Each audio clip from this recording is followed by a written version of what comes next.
আসসালামু আলাইকুম।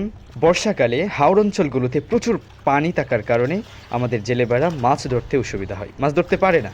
তাই শীতকালে পানি শুকিয়ে যাওয়ার পর ওরা এখান থেকে মাঠি করে জেওল মাছগুলো হাতে ধরছে। দেখুন, আমাদের রফিক ভাই ধরে ফেলেছে, এই ড্যাগের মধ্যে রেখে দিয়েছে। দেখা যাক আর কোন কোন মাছ এখান থেকে পাওয়া যায়। এই হাওরের জেওল মাছগুলো মানুষের যে কোনো একজন যায় করুক মাছ হাতাহাতি পারেন বেশি আইব গুলোর মধ্যে অনেক পুষ্টি থাকে।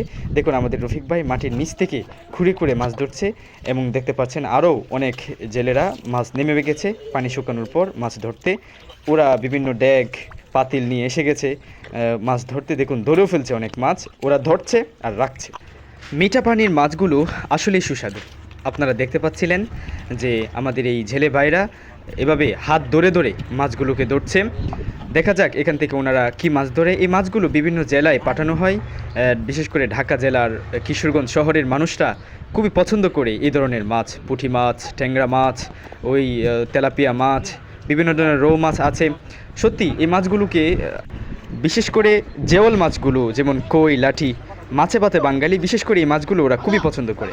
আপনারা দেখতে পাচ্ছেন যে আমাদের এই ভাই আমাদের এই ভাইটি মাছ ধরে ধরে একদম হাঁপিয়ে গেছে। এই জন্য ওনার ভাইয়ের কাছে যাচ্ছে এবং জিজ্ঞাসা করছে কোনগুলো মাছ ওনারা ধরেছেন। আসলে আমাদের ভাই হাঁটছে, হেঁটে হেঁটে দেখছে কোথায় মাছ, একটু নড়াচড়া করতেই ওরা খপ করে ধরে ফেলছে। ভাইয়ের কাছে জিজ্ঞাসা করি, ভাই আপনি কি মাছ ধরবেন? আমি সোয়াল থেকে আইছি রে, কায় আইগা বাইতে তোরা ধর রে, আমি বাইতে কায় আইগা। আমাদের এই ভাই বাড়ি থেকে খাওয়া দাওয়া করার পর মনে হয় আবার আসবে। দেখুন, আমাদের ভাই চারপাশে তাকিয়ে দেখছে এবং আমাদের এই রফিক ভাই অনেকগুলো মাছ ধরে পাতিলের মধ্যে রাখছে। এত পরিশ্রম করে ওরা এই মাছগুলো ধরছে, এত মজার মাছ ওরা না খেয়ে কীভাবে আসবে? উনি নিজেও কি আসবে এবং ওনাদের জন্য যারা মাছ ধরছে তাদের জন্য নিয়ে আসবে। দেখা যাক আমাদের এই ভাই আরও মাছ ধরে কিনা। এই যে দেখতে পাচ্ছেন আমাদের এই ভাই আরও ঠুঙ্গা নিয়ে আসলো মাছ ধরার জন্য, কিন্তু কাদার কারণে এভাবে ধরতে পারছে না। আসলে দৃশ্যগুলো অনেক সুন্দর।